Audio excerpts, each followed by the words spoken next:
দূরে দেখা যাইতেছে কিছু গরু, তো আপনারা দেখতে পাচ্ছেন। ওই উপরে কিছু ছাগল। এই রোদ্রের ভিতরে আমাদের কিছু বাংলাদেশি ভাই এখানে কাজ করে, এই গরু এবং ছাগল দেখাশোনা করে। খুবই কষ্টের একটা কাজ। তো যদি আমাদের সাথে পাই, সামনে পাই, ইনশাল্লাহ আমরা ওনার সাথে কথা বলবো, কথা বলে আপনাদেরও জানাবো কি পরিস্থিতি আছেন ওনারা।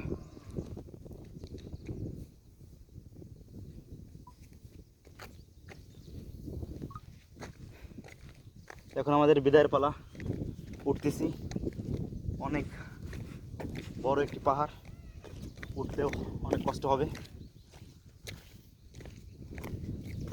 কারণ এই পাহাড়ে আমরা পুরোটা নিচে ছিলাম, নিচে নামছিলাম, এখন নিচে থেকে আর উপরে উঠতেছি।